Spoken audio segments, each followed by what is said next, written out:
Bien, para todos y para todas, muy buenas tardes. Bienvenidos a esta segunda sesión de nuestro seminario Reflexiones sobre la filosofía latinoamericana. En esta ocasión queremos abordar todo el tema del pensamiento indígena, la filosofía de todos los pueblos originarios que han habitado desde hace milenios este territorio y que hacen parte de la médula espinal de lo que podríamos llamar filosofía latinoamericana.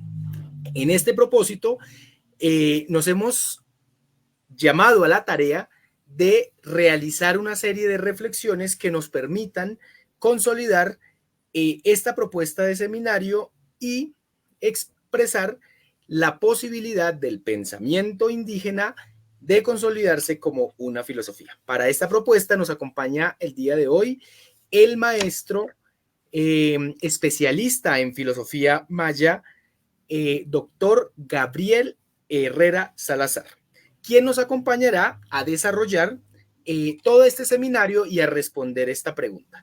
Sin más preámbulo, le agradecemos infinitamente, maestro Gabriel, desde la Coordinadora Internacional en Defensa de la Filosofía y su Enseñanza Pública, su asistencia y participación, y bienvenido. La palabra es suya.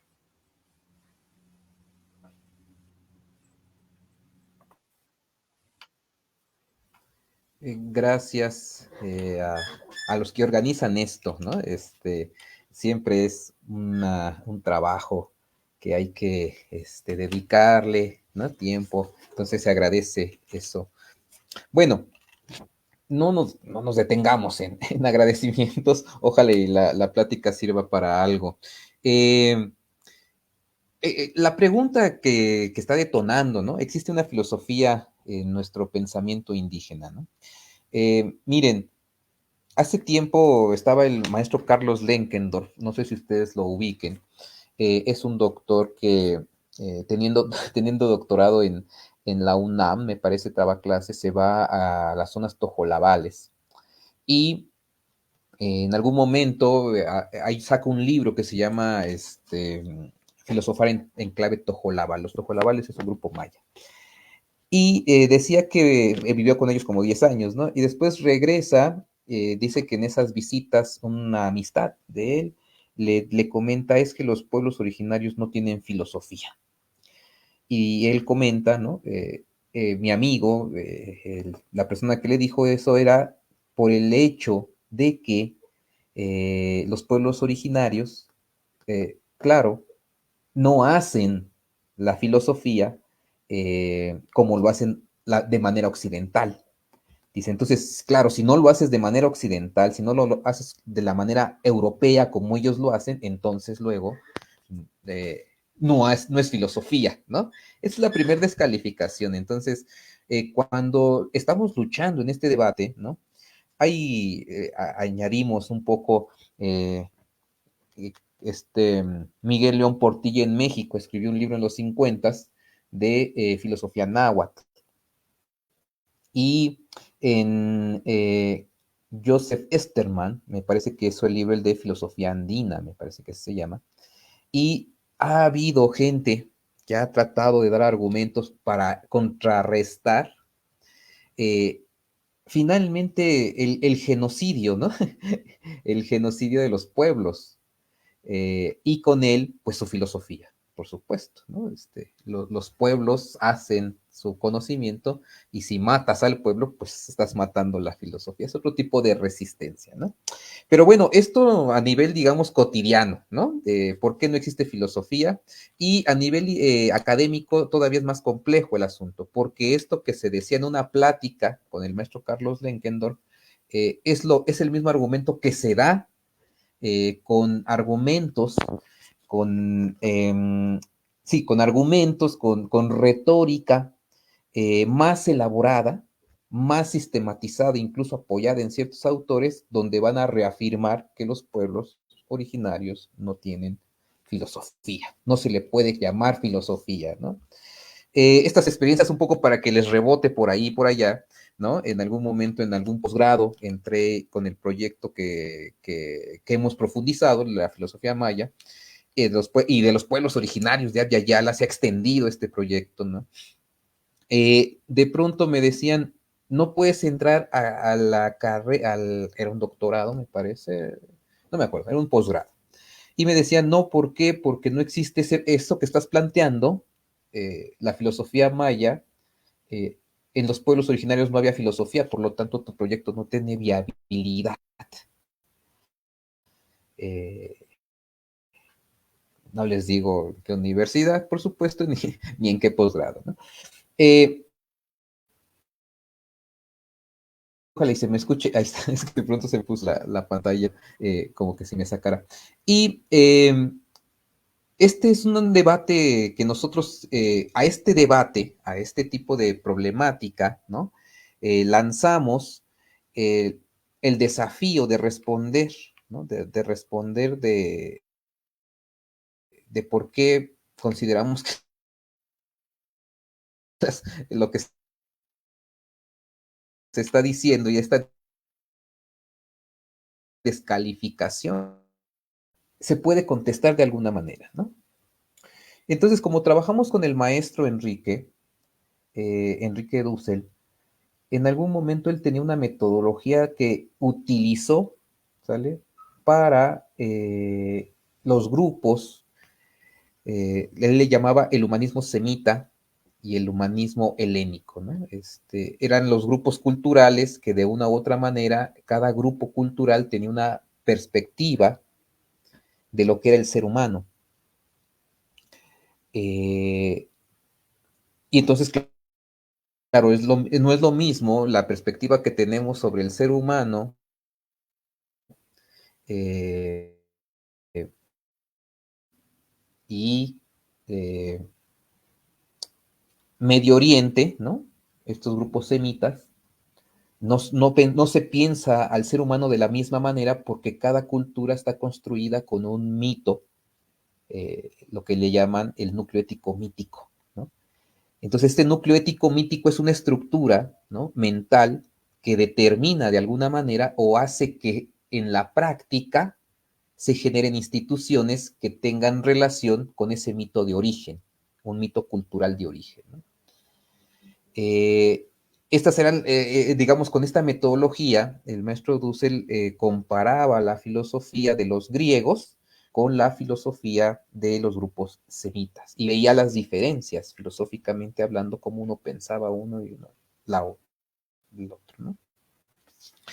Entonces, había como una perspectiva de tratar para el maestro Dussel, una perspectiva de entenderse qué era lo latinoamericano. Y esto venía por una discusión, o se hace, saltan chispas y brasas, cuando Augusto Salazar Bondy eh, pregunta, ¿existe una filosofía de nuestra América?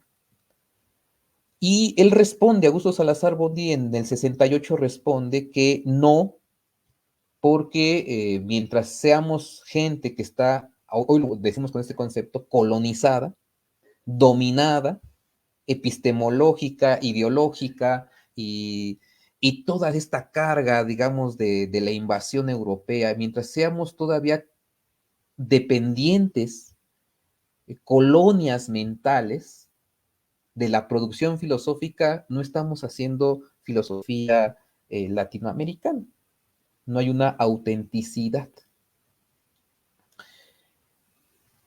Leopoldo Sea le responde, ¿no? No, sí, sí la hay, siempre la ha habido, siempre la ha habido, ¿no? Y así como la hacemos, desea sea, ¿no? Está ahí, ¿no? ¿Cuál era la problemática en este punto? Bueno, Sea consideraba que la filosofía que se estaba haciendo es la que parte de la disputa de qué es el ser humano, si los pueblos originarios, la gente que vivía aquí, si esa gente era humana o no, porque era una discusión que se dio en Salamanca, en España. Y decía, ahí ya empieza la filosofía, es decir, ¿dónde llega la filosofía a Latinoamérica? 1492. Y esto está marcando también a la filosofía de la época, porque algunos como Osvaldo Ardiles, él va a decir, no existe filosofía autóctona, porque no, otra vez no está el desarrollo argumentativo como en Europa y estos pensadores, y entonces no hay filosofía, ¿no? Por ahí habían, a Osvaldo Ardiles era parte de los filósofos de la liberación, que finalmente también en algún sentido compartían la idea de que el pensamiento filosófico, la filosofía, comenzaba a partir del encuentro con Europa. Y esto lo vamos a ver mucho tiempo, ¿no? Entonces, cuando Dussel, ya para el 92, va a hacer unas conferencias en Frankfurt y va a plantear, va a hacer una interpretación del pensamiento filosófico de los grupos del centro de acá de México, ¿no? Y él siempre se colocó en un lugar como mestizo. Entonces, su filosofía de la liberación a nosotros nos ayudaba mucho con la metodología, pero nosotros no nos colocábamos como mestizos, ¿no? Nos colocábamos ya en otra posición más profunda. Y ahí nos encontramos, ¿no? En la metodología que hace Dussel, ¿no? En los 60, el núcleo ético mítico, nosotros utilizamos esa metodología, pero para tratar de mostrar el núcleo ético mítico, digamos, el más profundo que atraviesa todo el continente, Abya Yala. Y los mayas eran antiguos y habían hecho una civilización que tenía escritura fonética, que hoy sabemos que es fonética porque se podía leer, ¿no? Y ¿cuál es el planteamiento del núcleo ético mítico? Bueno, pues que hay un mito, ¿no? Y ese mito es distinto en las diferentes culturas. Y si bien Dussel ya había hecho la idea del humanismo ético de los griegos, el humanismo semita de los grupos, digamos, que van a decantar en el judio-cristianismo, en la cristiandad que llega, es una continuación, y le faltaba una tercer patita, digo yo, al molcajete. Aquí en México el molcajete es una especie de mortero, ¿no? De piedra, se le echa chile, cebolla, sal, jitomate, no sé, y se muele con una especie no sé,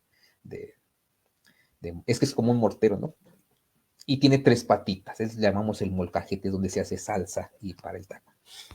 Entonces yo decía, la idea de Dussel de hacer o tener una filosofía latinoamericana y comprender de dónde venía esa filosofía latinoamericana, tenía estas tres partes, lo helénico, lo semita y los pueblos originarios, pero Dussel nunca desarrolló esa parte como lo hizo en los 60. Entonces, en este planteamiento nos damos a la tarea de hacer ese núcleo, de buscar ese núcleo ético mítico, ¿no?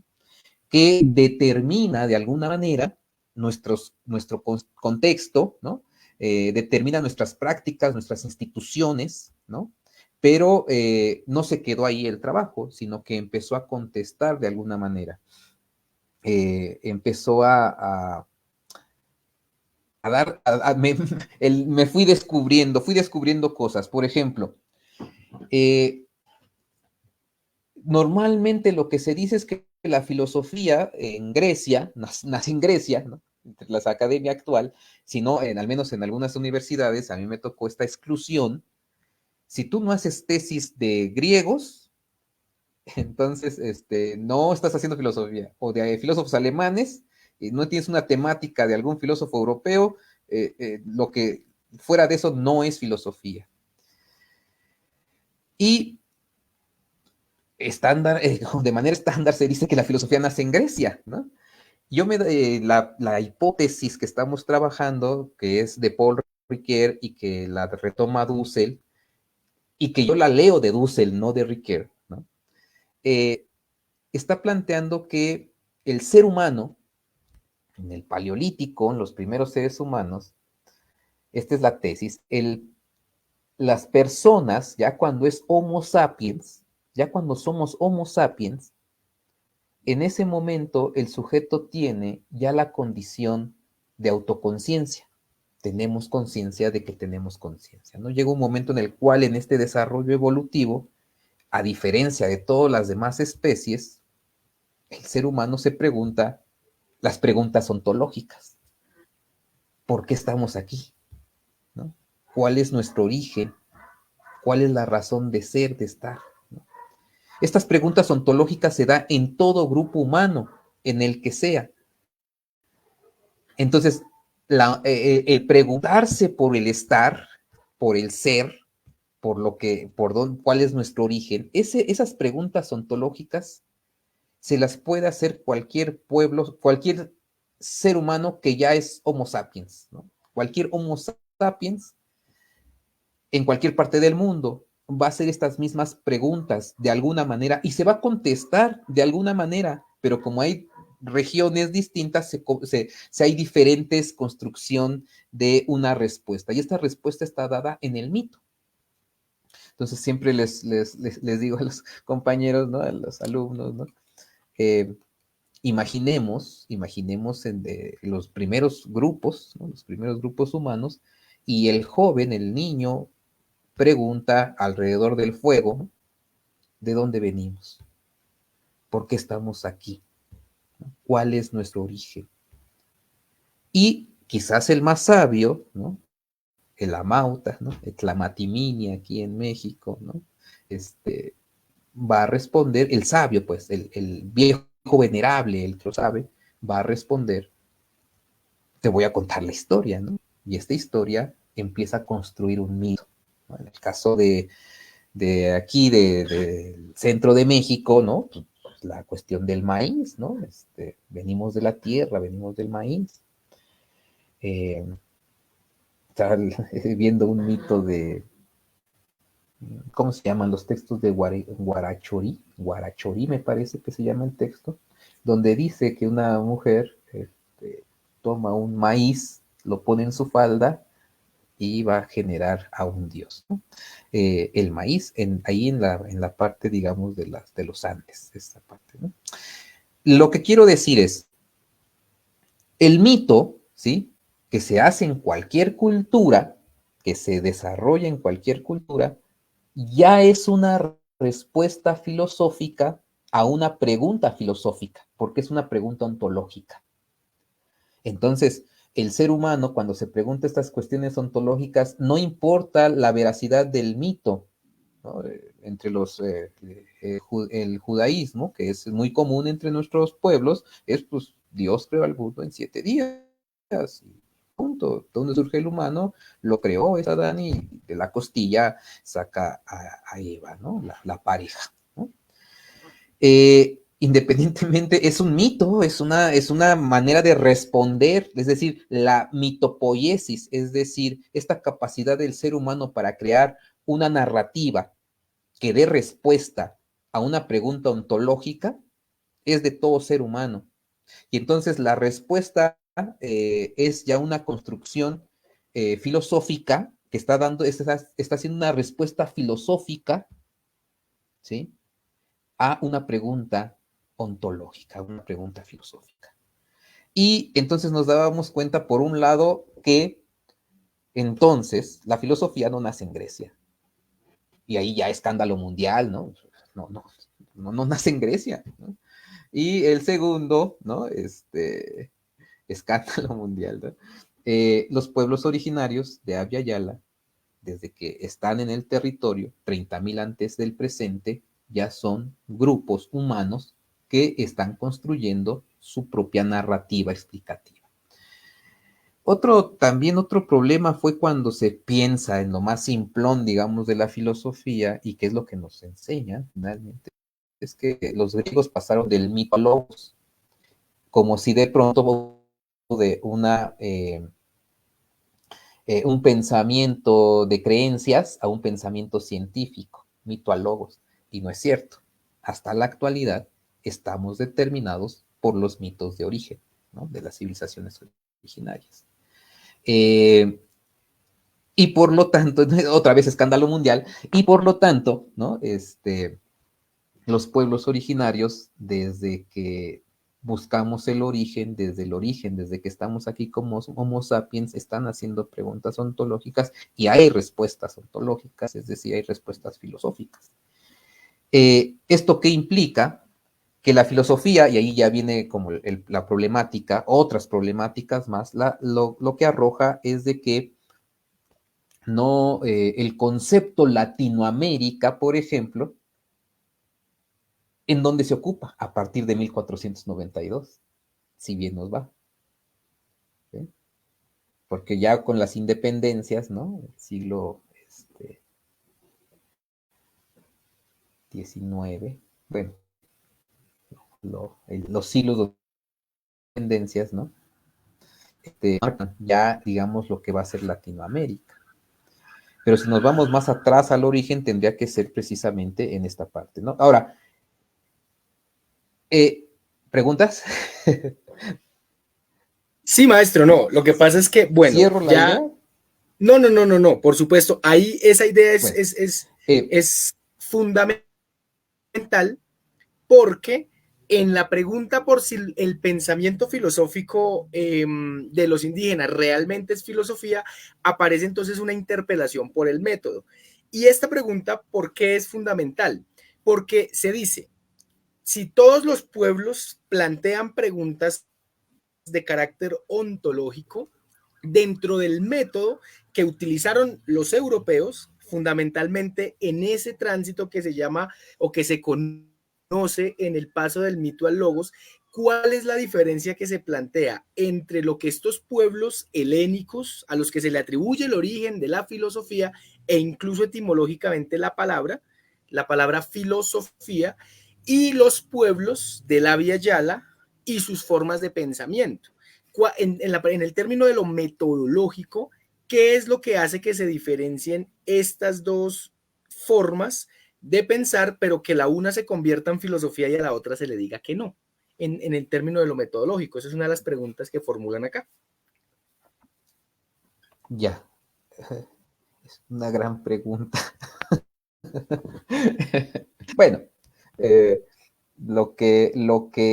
la diferencia es que es un modo particular de pensar, ¿sale? Cada cultura tiene un modo particular de pensar. Los griegos tienen un modo particular, pero ese modo particular no necesariamente es universal. Es decir, se puede pensar en diferentes maneras, se puede ser de diferentes maneras, hay modos de ser distintos. Ahora, ¿por qué ese se convierte en el hegemónico? Yo pongo el ejemplo siempre, ¿no? Actualmente se dice por el mundo, ¿no? ¿Cuál es el idioma universal? ¿No? El inglés, que se tiene que una, una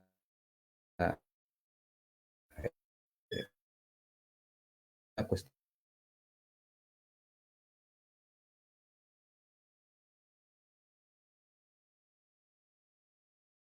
de origen, míticamente, o sea, ellos tendrían que ser, ¿no?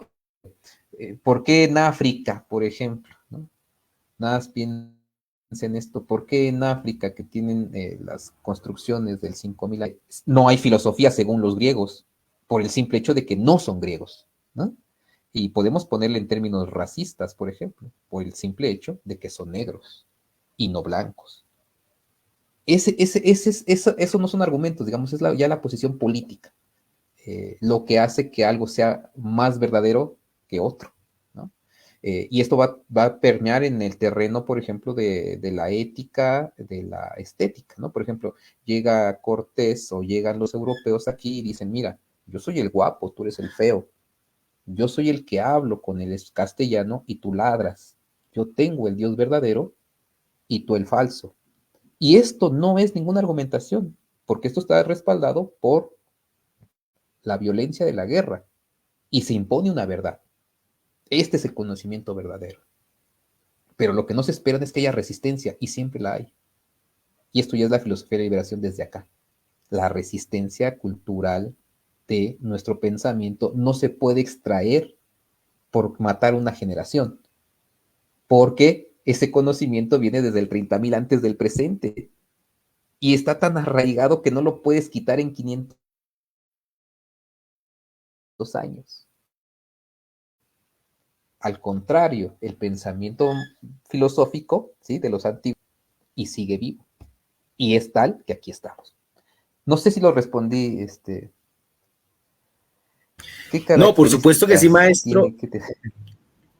Eso, sí, a eso iba y por supuesto que la respuesta que nos brinda permite ampliar el panorama frente al tema de la relación del pensamiento filosófico que dentro de muchos sectores académicos se pretende es puro, inmaculado y está al margen de las condiciones históricas, sociales, políticas, culturales que viven los pueblos.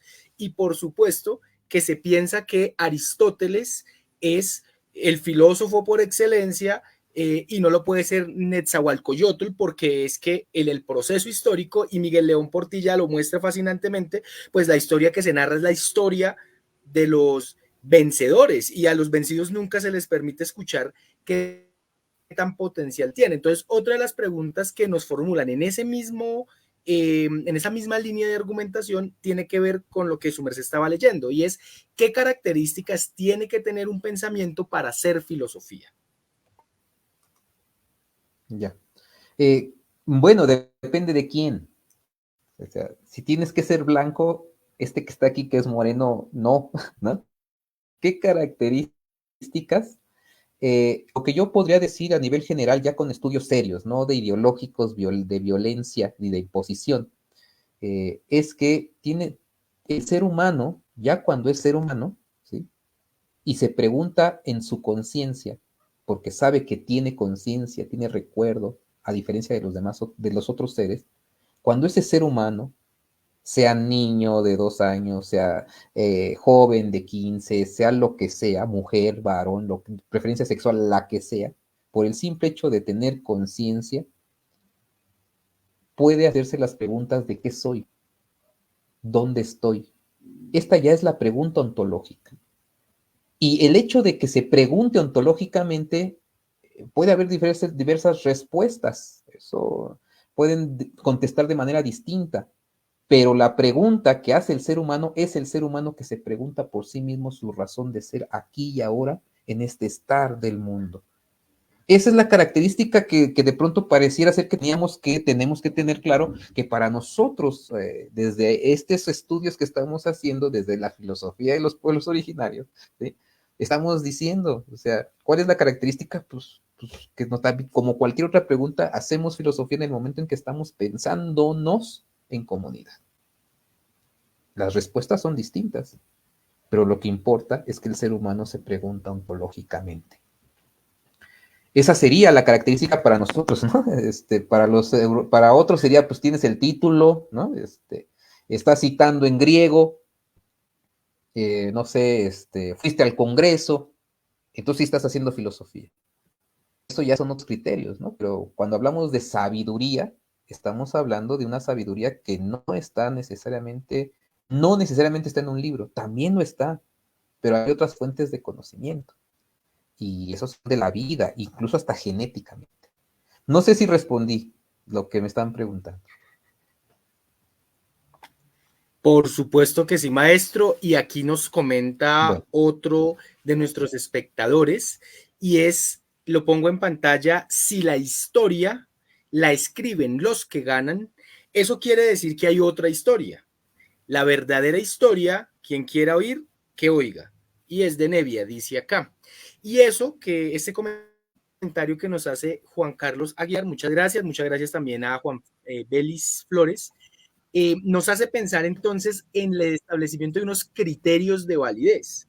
Se establecen unos criterios de validez dentro de la lógica de clasificar los pensamientos y entonces se dice esto es filosofía y esto es no. Dentro de la coordinadora en la organización en que está organizando, valga la redundancia, este evento, hay muchos debates al respecto. Maestro, quisiera preguntarle frente al tema de los criterios de validez que se establecen para determinar que un pensamiento, aun cuando hay todo un universo de construcción categorial fuerte, dice, eso no es filosofía, eso no es epistemología, y no podemos encontrar una lógica, y en el mundo occidental sí. Eso de los criterios de validez, ¿a qué se lo debemos? Bueno, igual, los criterios de validez son establecidos por comunidades, ¿no? Es decir, comunidades científicas humanas que tienen cierto control sobre las instituciones. Ahora, lo que sí queda claro es que a ver, lo que debe de quedar claro es de que cuando hablamos de pensamiento o de filosofía, tendríamos que también abrir el panorama de la filosofía, es decir, ¿qué es filosofía? ¿No? ¿Cómo decirlo? ¿Cómo podemos validar qué es y qué no? Y tiene que ver con el ser humano nuevamente. O sea, el ser humano es el único que logra preguntarse, ¿quién pone la verdad? ¿No? Nosotros decimos, hay una verdad material, real, concreta. Y hay un modo de validarlo, ¿no? ¿Quién lo valida? ¿No? ¿Quién valida que hay un muerto aquí? No está aquí, pues, pero que hubiera un muerto aquí enfrente, ¿no? Aquí tirado. ¿Quién valida que realmente esté muerto o no? ¿Lo real? La verdad como tal, el hecho está ahí. La validación es importante, pero ¿para quién le sirve? O sea, es válido porque yo tengo un libro por acá, ¿no? Se los enseño para hacer propaganda. A ver, una vez que yo haga este libro, ¿no? Que ya lo tengo, que ya lo escribí, a partir de aquí ya hay filosofía maya, porque ya está en un libro que presenta en términos occidentales, en castellano, que tiene estos criterios que te pide la academia para que te lo valide. ¿Eso hace que a partir de ahora haya filosofía maya? No, la filosofía maya tiene infinidad, ¿no? Entonces ahí habría que abrir un poco el panorama de qué entendemos por filosofía, el ser, lo ontológico. Otra vez, ¿qué es lo que estamos planteando? Las preguntas que las preguntas ontológicas y las respuestas como tal. Las respuestas se están dando en mitos. Esos mitos generan instituciones. Entonces, si llega un pensamiento, imaginen que aquí de pronto hay siete inframundos en el Mitlán, ¿no? En el Xibalbá, en el Sipay, ¿no? Y 13 cielos, ¿no? Y llega el Dios único con la tendencia del Dios único y uno dice, el Dios único dice, hay un cielo y hay un infierno, el Dios de Europa, ¿no? Hay un cielo y un infierno. Pero yo lo valido desde mis modelos de 13 cielos y 9 inframundos, y digo, no, eso es inválido. O sea, ese reduccionismo, ¿qué? Eh, ¿Qué es lo único común entre ambas culturas? Que hay un ser humano que está pensando y que está respondiendo a preguntas ontológicas. Ahora, que de eso tengamos que llevarlo a sistematizarlo ya de manera filosófica en términos hoy académicos, también se puede hacer. También se puede hacer. ¿Quién lo valida? Las instituciones que validan qué es la filosofía. ¿Cómo se establece? Decíamos hace rato, ¿cómo se establece que la filosofía nace en Grecia?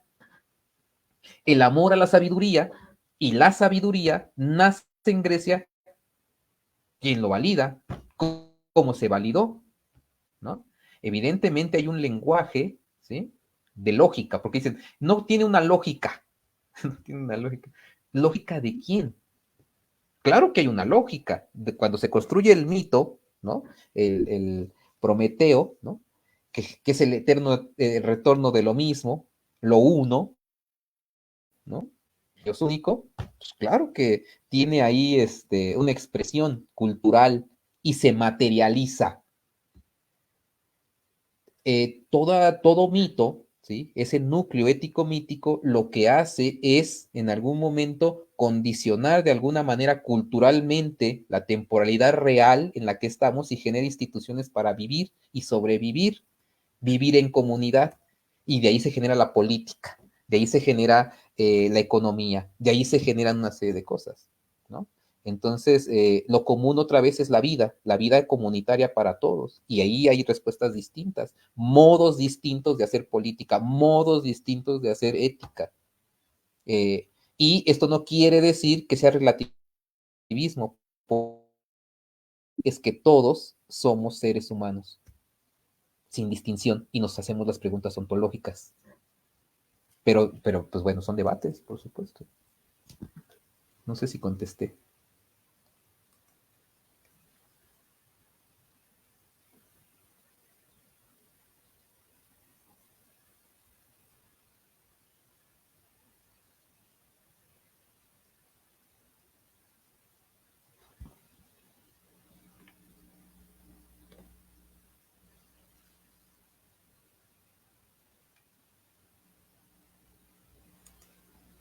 Ya, ahí me escucha, maestro. Ya, es que se fue Sí, el audio. Lo que mencionaba usted nos abre paso a la siguiente pregunta, decía, porque nos dice aquí Juan Belis Flores, ¿no cree usted, maestro, que en el afán de admitir que todos los pensamientos son filosofía, pueda caer en el relativismo? Y la última parte de lo que enunciaba usted en su argumento anterior, pues mostraba precisamente eso, que no es un ejercicio de relativismo, sino un reconocimiento del ejercicio de ese ser humano que se piensa. Entonces, ante esta pregunta, maestro, ¿cómo lo ve usted? sí, claro, es esto, ya lo veíamos un poco, ¿no? Es decir, aquí el punto es diálogo intercultural, ¿sí?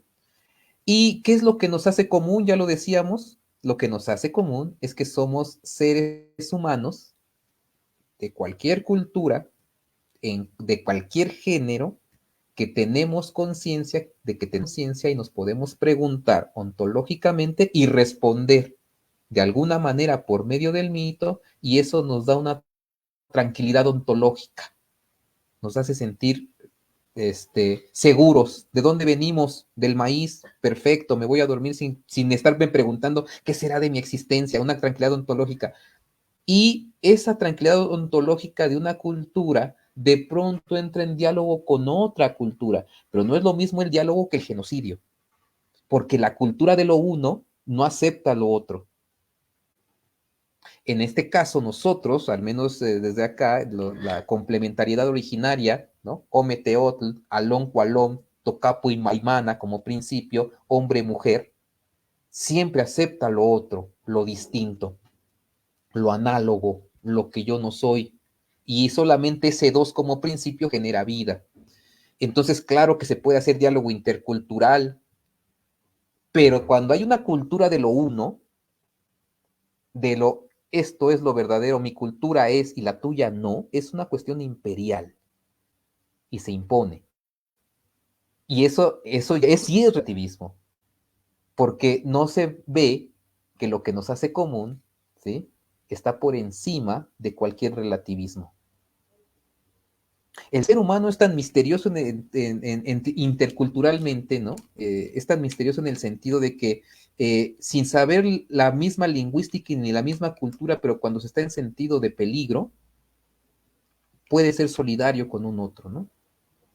Eh, el desierto, ubiquemos las experiencias del desierto, de los desiertos, el de Chile, el de, no sé, el de aquí en México tenemos, ¿no? Estas experiencias del desierto. Y en esas experiencias del desierto, finalmente, en estas situaciones límite de lo inhóspito, el que aparece él es sumamente solidario con la vida humana. Y a lo mejor no hablamos el mismo idioma, no hablamos la misma lingüística, no vestimos igual, no tenemos la misma cultura, y sin embargo, la vida es lo que nos hace común y nos hace comunidad. Y esto rompe cualquier relativismo. Entonces, otra vez, no estoy diciendo que uno, aquí lo que quiero decir es, no hay un pensamiento filosófico, no está por encima del otro. Cuando sabemos que el discurso filosófico es un discurso, pero lo que sustenta ese discurso filosófico es un ser humano que está en cualquier parte del mundo. Y esto ya es interculturalidad. No sé si me di a entender esta parte, ¿no? Por eso no es relativismo, porque estamos en lo común en la vida. Y para nosotros no solamente es la vida humana, ya desde el planteamiento desde acá, no solo es vida humana, sino la vida humana es siempre con la relación que nos da vida. Pachamama, que sería un árbol, los animales, eso también es comunidad, eso también es vida. Ese también, ahí también hay un diálogo, no sé si intercultural, ¿no? No sé cuál sería la palabra, un diálogo con un otro que ni siquiera es humano.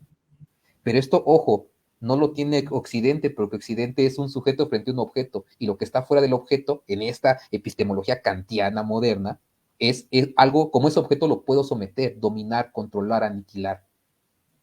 Y esta es una práctica distinta que viene desde un mito. No sé si logré responder lo que me preguntaba. Claro que sí, maestro, no, y acaba de abrir un debate ya en estos cortos minutos que nos quedan. Ha abierto un debate allí en el chat interesante y nos dicen aquí, es imposible hacer filosofía sin la historia de la filosofía de Grecia y Europa. También se nos dice, no somos géneros, somos personas.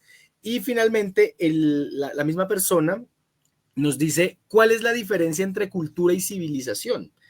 Apareciendo esta pregunta en el marco de lo que se decía, de que pues todos somos seres humanos, y esto lo escuché y lo leí precisamente en Enrique Dussel, cuando dice que el principio de posibilidad de cualquier tipo de pensamiento es la vida misma, ¿no? La vida como principio de posibilidad de la filosofía, de los planteamientos éticos y demás, y que usted muy bien nos ha expuesto. En esa línea argumentativa, la pregunta aquí entonces nos hacen es, ¿cuál es la diferencia entre cultura y civilización para desde una concepción del pensamiento indígena como pensamiento filosófico? Sí, aquí es una buena pregunta, ¿no? Es una... Nosotros ya en la sematización de esto, de otra vez posicionándonos desde la perspectiva de la filosofía de la liberación, eh, entendemos por civilización cuando un pueblo se ha desarrollado la capacidad de sistematizar eh, su pensamiento. Claro, pero para poder sistematizar tu pensamiento, el pensamiento de una cultura, ¿vale? De un pueblo originario hasta llegar a civilización originaria, eh, va a depender de lo económico, de lo político. Entonces, una civilización no es civilización si no tiene una acumulación de bienes para que haya un grupo de personas que puedan dedicarse de lleno al pensamiento.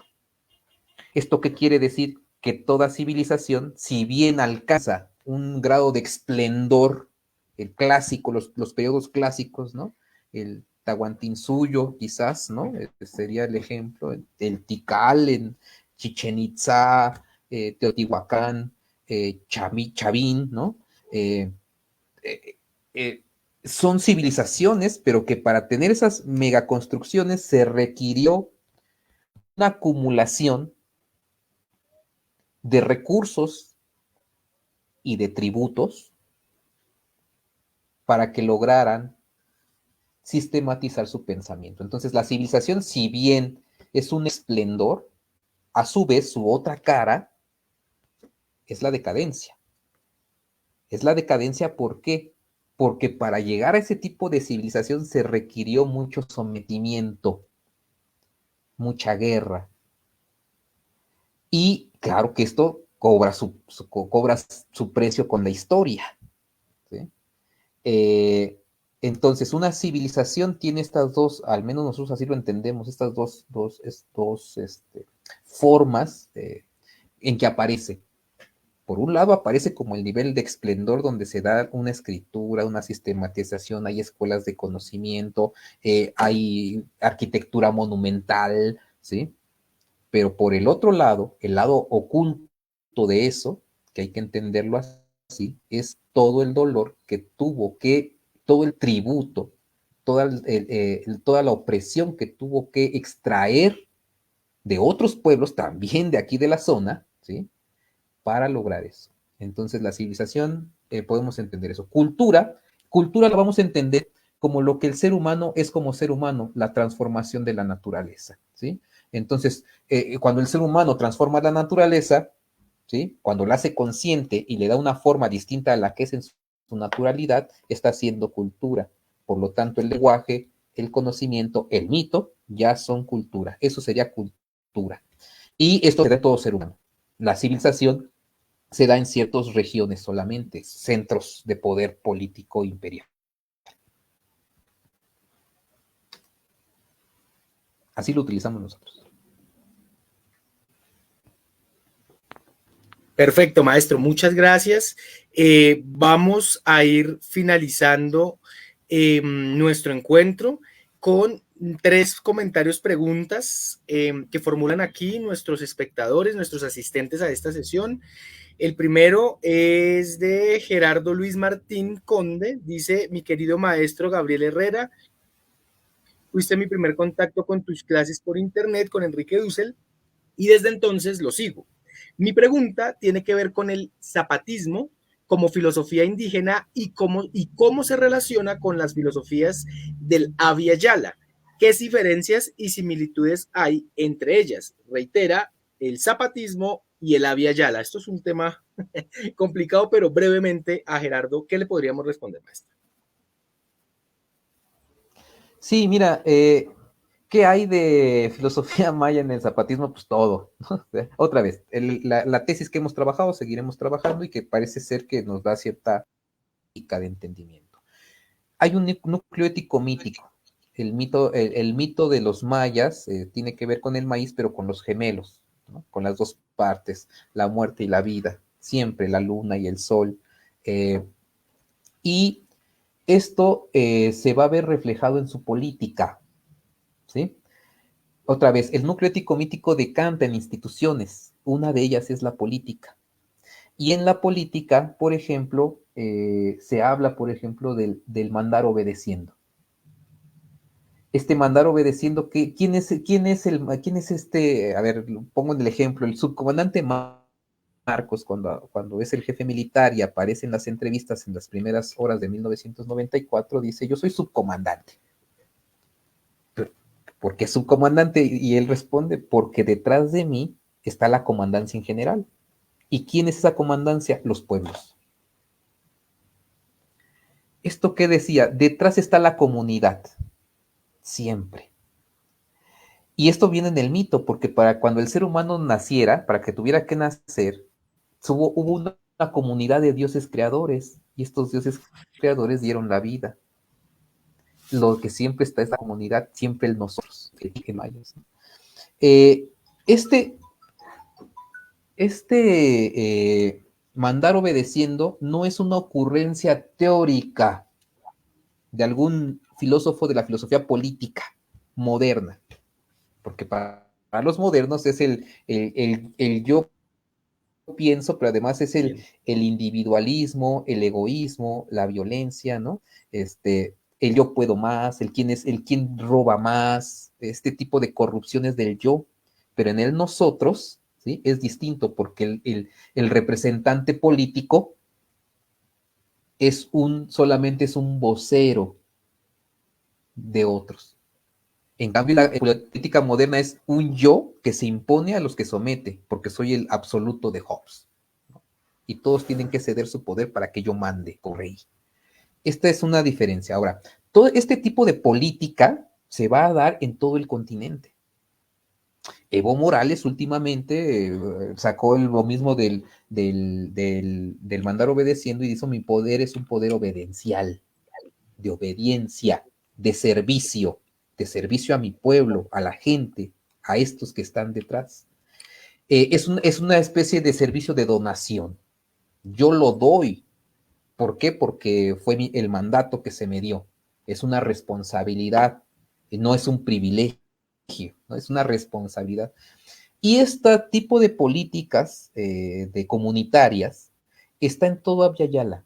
Y otra vez, la comunidad no solamente es humana, la comunidad es con Pachamama, desde siempre, porque Pachamama finalmente es parte del mito de creación que nos da sentido a nuestro origen. Este sería un poco lo que me preguntas. El zapatismo, toda su estructura militar y política, es una estructura que tiene fundamentos en los mitos de orígenes mayas antiguos, muy antiguos. Y muchas veces la política neoliberal del gobierno no lograba, por eso era tan desconcertante, porque no lograban captar cómo funcionaba el asunto. ¿Por qué? Porque tenían una mentalidad epistemológica de la modernidad, de una política moderna, y entonces esto desquiciaba el juego de ajedrez, donde ya se sabían las reglas, pero cuando llega y patea el zapatismo, el juego de ajedrez ya no saben qué hacer, porque son otras reglas, es otra lógica, es otra ontología, es otra manera. Y esto es lo que también es parte de la resistencia de los pueblos actuales de todo Abya Yala. Este tipo de resistencia que tiene otro tipo de lógica, porque tiene otro tipo de mito y otro tipo de resistencia. Y si no nos han exterminado es por lo mismo, porque inteligentemente hemos sabido sobrevivir hasta sus últimas consecuencias. Por eso el genocidio no ha sido total. Eso podría decir. Listo, muchas gracias, maestro. Además que dentro del zapatismo, Vamos a ver, el lo último, último claro que sí. sería, La en todo referencia a el Zapata, continente bueno, tenemos el núcleo, sí, nada señor. más para, ahorita, no sé, Más hacia abajo.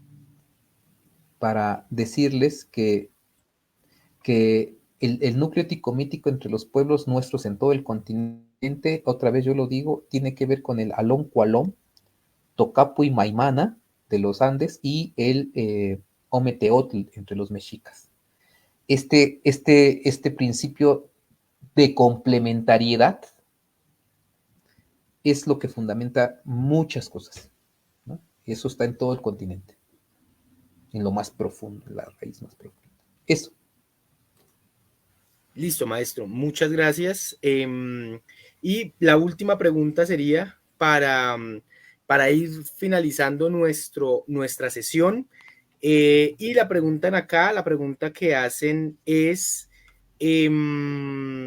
acá, esta. Dice, maestro, si ningún pensamiento filosófico está por encima de otro, sería lo mismo alguien que piensa de forma superficial sin mucha reflexión que alguien que ha cultivado la reflexión profunda por 40 años. Saludos desde Perú. Sí, nosotros estamos planteando, mira, que nadie enseña a nadie, todos aprendemos de todos. Pero otra vez este es un diálogo ya no intercultural, sino intergeneracional. Aquí el gran error a veces, muchas veces, es la soberbia del yo moderno de decir yo soy el que sé y tú no. Yo tengo 70 años y tú tienes 2, tú no me vas a enseñar nada porque yo ya lo sé todo. Y esto es falso. Alguien de 70 años puede decir yo puedo aprender no porque el niño de 2 años él mismo tenga conciencia de estarme dando una lección, pero me está enseñando algo.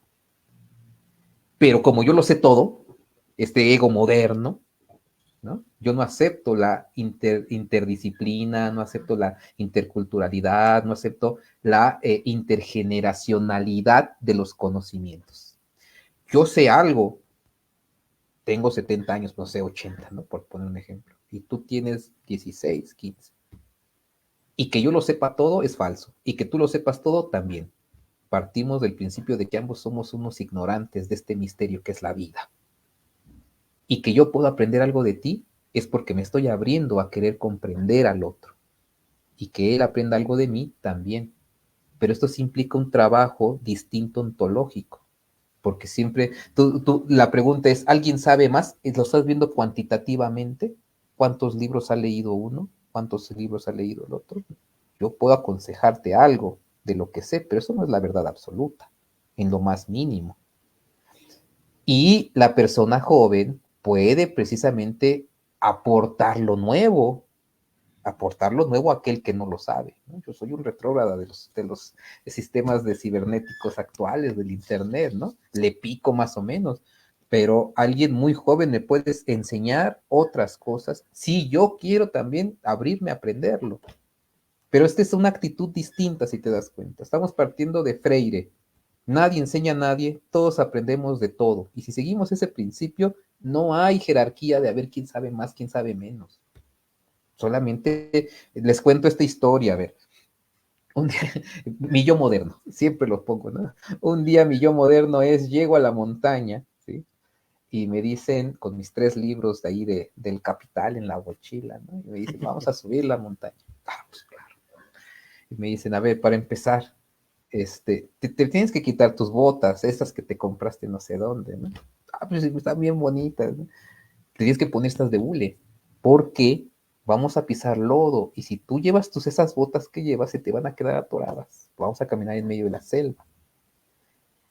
El primer golpe al ego, pues ya lo sé todo, tú no me tienes que decir, y después viene, te vamos a enseñar a caminar, tú vas a caminar donde yo piso. Pero yo tengo un ego tan grande que no, tú no me vas a enseñar. Yo soy el que te tengo que enseñar porque yo vengo de la universidad, soy el licenciado, soy todos estos libros que traigo. También me decían, ¿y por qué cargas tantos libros? Allá donde vamos está húmedo y después de 3, 4, 5 horas caminando en medio de la selva, el peso de la mochila es, quiero tirar estos libros. La soberbia del ego moderno tiene que limitarse, si no, no vamos a aprender otro tipo de formas de vida. No vamos a entender la filosofía de los pueblos originarios. Sería imposible. Es una invitación al diálogo, ¿no? Entonces, es eso, yo así recuerdo. Lo peor, Listo, maestro. Bueno, lo, sí, sí, lo perdón, peor, perdón, perdón. lo peor es cuando otra de enseñanza se las comento, cuando ya llegamos hasta donde íbamos, y me decían, me decían algo así como, eh, tú, Gabriel, nos vas a enseñar a liberarnos, nos vas a enseñar a resistir. Llevamos más de 500 años resistiendo y tú nos vas a enseñar, pero es el ego moderno el que va a liberar. Y ya en términos de filosofía de la liberación, nadie libera a nadie, todos nos liberamos unos a otros en comunidad. Y la comunidad no se reduce a seres humanos. Eso quería decir. Bueno, maestro, muchas gracias. Como entendemos, el tiempo es limitado y usted me había planteado que tenía solamente una hora. Lo último, lo que quisiera preguntarle o más solicitarle un favor es que nos hable brevemente de ese estudio de la filosofía maya que tiene, que nosotros divulgamos para que la gente lo pudiera conocer y que nos encontraremos dentro de esas obras, leyéndolas a profundidad, qué es eso de la filosofía maya, brevemente lo que nos pueda exponer. Bueno, lo de la filosofía maya, lo interesante es esta metodología. La filosofía maya, al igual que las filosofías a lo largo de nuestro continente, está llena de una sabiduría. Ya lo dije a lo largo de la sesión, la filosofía maya tiene como principio el alon cualom, eh, y esta complementariedad hombre-mujer es el fundamento de todo esto, pero con ese tipo de principios podemos avanzar en comprendernos, ¿no? ¿Por qué actuamos como actuamos? Chichen Itza, por ejemplo, es la última ciudad más emblemática, y esta ciudad lo que hace es que entre los mayas había muchos reinos, y entonces todos se peleaban, ¿no? Todos se peleaban. Y llegó un momento en el cual fue tanta guerra que llega a un consenso donde ahora era un sistema de gobierno de los hermanos, es decir, ya no se peleaban, sino que ahora empezaron a hacer una ciudad de un gobierno compartido. Hay una primera parte en estos libros, la primera parte histórica, después ya nos metemos a la fundamentación de cómo se concibe el ser humano, cómo se concibe a sí mismo, el maya como maya, ¿sí? Y por último, sacamos las conclusiones de lo actual, de eso que rastreamos actualmente, cuál es ese pensamiento, y nosotros creemos es en ese sentido. Miren, eh, nosotros venimos de unas familias pues, maya, ¿no? Y nosotros hemos perdido la lengua, la lingüística. ¿Por qué? Porque hace muchos años llegamos y estamos en la Ciudad de México y aprendimos a hacer aquí el grupo del centro de México y en el castellano. Pero tus genes no los puedes negar. Y la manera en que fuiste construido al interior del hogar sigue manteniéndose el núcleo ético mítico de hace miles y miles de años, aún actual. Aún si yo hoy voy a Europa y vivo como europeo, hay principios que se me fueron dados desde mi infancia, y que esa fue la infancia de mi madre y de todas estas generaciones que han llegado hasta nuestros días. Lo maya no es una lengua, sino el modo de ser, de estar, de vivir, de resistir. Eso es lo que quiere dar el libro, y está haciendo una propuesta no para los mayas, para los mayas, porque los mayas así se vive y ya, ¿no? No es necesario hacer un libro, pero es un libro que es un puente intercultural para aquellos que se dedican a la filosofía académica y que entiendan un poco porque no quieren entender de otra manera. Y esa es la manera de decirles, esa es la manera de decirles. Y por eso se hace un trabajo intercultural para que ellos empiecen como a pensar lo que están haciendo y puedan entrar en el diálogo. Es eso, ¿no? Entonces, por ahí van a encontrar, es una investigación de muchos años, a mí me encantó, fue una muy buena experiencia y que nosotros creemos que estamos dando argumentos nuevos y discusiones nuevas para la problemática que estaba estancada. Existe una filosofía de los pueblos originarios. ¿Cómo? Porque lo que yo me he encontrado sinceramente es que los que están haciendo hoy filosofía de los pueblos originarios se meten a la lingüística y son lingüistas muy buenos, pero hace falta entender de fondo lo ontológico y cuesta trabajo. Entonces, hacer filosofía desde esta perspectiva no es hacer lingüística solamente, es ir más allá a lo profundo del ontológico del ser y describir esos modos de ser, estar y poderlos mostrar ya en categorías filosóficas actuales. Eso es lo que está haciendo ese libro, es por donde va. Si ustedes leyeron lo que les mandé, por ahí va la discusión que tuvimos. Eso, me pasé 2 minutos. Bueno. No, está perfecto, maestro.